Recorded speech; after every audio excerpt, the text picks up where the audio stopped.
Fly fishing is a tradition dating back over 500 years. Its tricks and methods have been refined since its creation, enticing many anglers to seek it out as a hobby, sport, or means of survival. Fly fishing requires the angler to immerse themselves into nature, observing the water's characteristics and identifying local insects to imitate.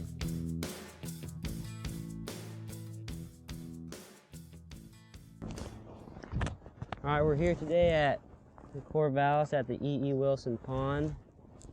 About to do some fly fishing. So for those who do not know fly fishing essentials, you're going to need your fly rod. This right here is a 9-foot 6 weight, and with that standard in mind, you want to match your fly line accordingly. So right here I have a weight forwarded 6 weight fly line. It's always nice when you're going through losing flies in the course of a day to have some extra tippet material. For lakes, I mean, you could do some dry fly fishing where you're going to be fishing on top of the water. So that's where we try to use flies like the Prince Nymph right here, and also streamers such as woolly buggers, which are used to imitate a leech. With that being said, let's get in the water and get some fishing. Alright, so the first thing you're going to do once you found your fishing location is just get in here and assess where you're at. Look where you think the fish are going to be. So your first clue is to look at the vegetation in the area.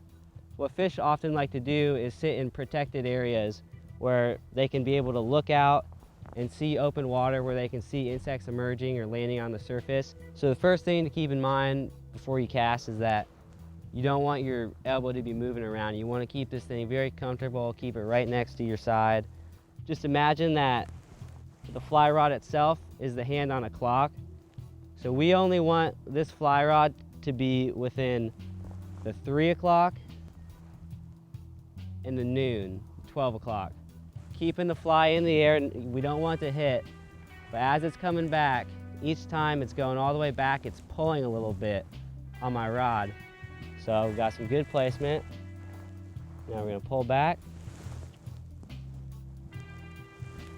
And a good tactic to use when you find a body of water that you like is pick a side, whatever side you feel comfortable with, and then just start laying the fly right through there. Certain flies do certain movements on water, and our whole goal here is to make the fish think that this fly that we got on the end of this fishing pole is a real insect. Get your hands like actually smelling like what the water is going to be smelling like before you start tying your fly. That'll give you just that much more advantage to tricking the fish and making it believe that your fly is indeed the insect it thinks it is.